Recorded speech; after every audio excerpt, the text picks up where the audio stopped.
You're tuning into Black and White Sports on YouTube.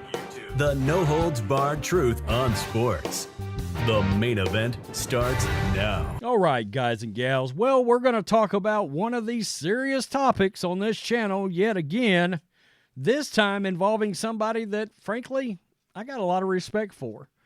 Marcellus Wiley, former Dallas Cowboy, Buffalo Bill, a guy that was from Compton, California, a black man that has proven time and time again, and he has spoke out about this very loudly and very clearly in the past, and I kind of wonder if that doesn't have something to do with these allegations that have been slapped onto him right now, because much like with that Joe Namath thing, they are just allegations, and we don't know exactly what's going on here.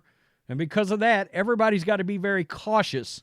This is not Deshaun Watson where there's 30 women involved, and we found out upwards of 100 potentially involved in a situation involving misconduct. Now, Marcellus Wiley, ex-ESPN analyst, ex-Fox Sports analyst, hosted Speak for Yourself with Jason Whitlock. Okay, Sportsnation, Cowherd, the whole nine. All right, he's got a very big, very successful YouTube channel now. And let me just say this. I don't know what's going on, but this entire thing smells fishy to me. It kind of stinks. But we have a woman that is accused Marcellus Wiley of an unspeakable act, and you see it there on my screen, as to when they were in college together. This is the New York Post. I mean, these are, of course, it's repugnant, but the fact that it's been 29 years ago certainly starts making things smell more foul in the room, all right, when it comes to these kinds of allegations, me giving it the fuzzy eyeball. And again, let us not forget, Marcellus Wiley is one of these black men that have broken the narrative of the left multiple times. And just listen to what this person does for a living. And I'm just going to throw that out there. Former NFL defensive end, Fox Sports commentator Marcellus Wiley was accused Tuesday of raping a Columbia University student during his time at the elite school 29 years ago, according to a lawsuit viewed by The Post. The victim, a sociologist with a focus on race and culture. A woke professor, you say? I'm just throwing that out there. Side note. Filed a lawsuit in the New York Supreme Court accusing Wiley, 48 years old now, of attacking her in the fall of 1994 when he was a sophomore and star running back for the Columbia Lions. Wiley allegedly forced himself on her in a freshman dorm room, relentlessly fielding her verbal objections and robbing her of her virginity? Really?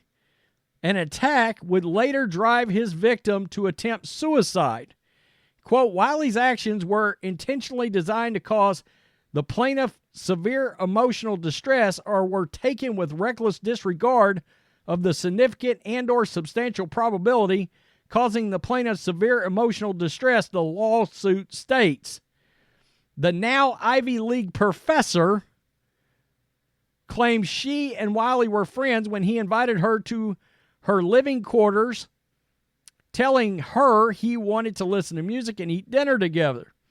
The plaintiff set clear boundaries with the 250-pound football player, telling him she was a virgin and not interested in having the sex with Wiley. Quote, ain't nobody trying to have sex with no virgin. Don't worry, I got you. Just coming to hang out while we eat. I don't even have any condoms on me, Wiley allegedly told her, laughing. Wiley, however, almost immediately ripped off the freshman girl's clothes and forced her face down onto the mattress. The victim said she could barely breathe and feared for her life as Wiley supposedly committed these acts on her.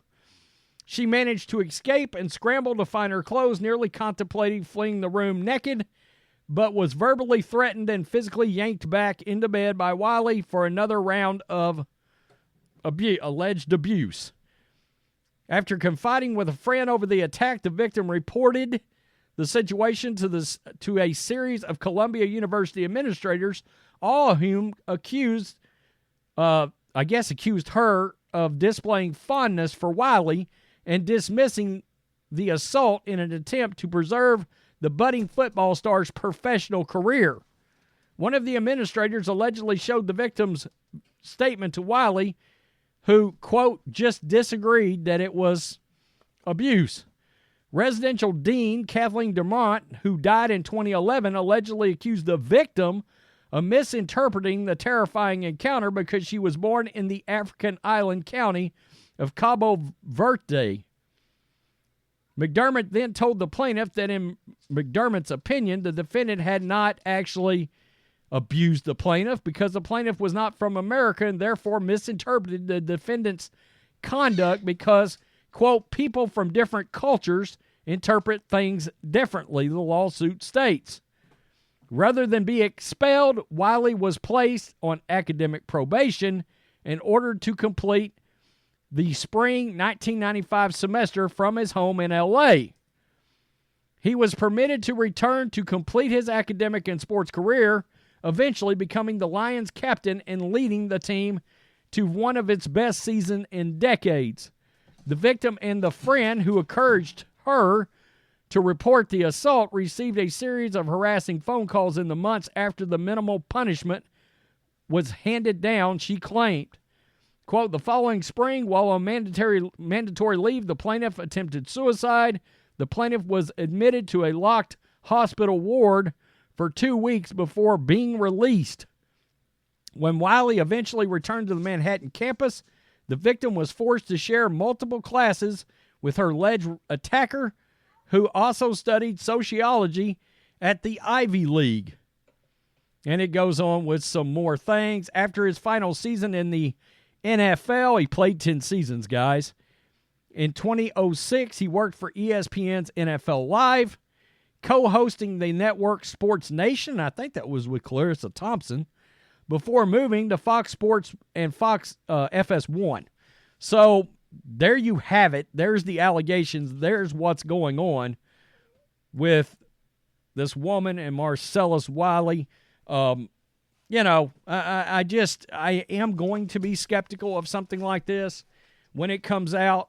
The fact is, you are dealing with somebody, and I'm talking about Wiley, who has become very successful. He's broken a lot of narratives out there, especially for black men in this country. Great family, wife, came out of Compton, very successful, both from a football standpoint, but an off-the-field standpoint. This guy has built himself into a real name. His commentary on sports is great. Sometimes he's real old school. A lot of people don't like that. Sometimes that ruffles feathers. Sometimes that hurts feelings, especially in today's climate.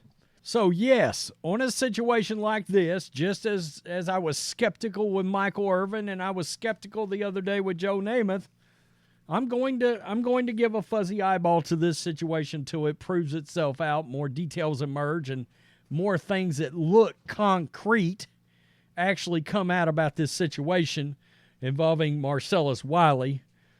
Somebody I know that many people in the media, many people at ESPN, many people over at Fox Sports, they don't like Marcellus very well for all the reasons I laid out. So tell me what you think. You think this is legit? You think it feels shady?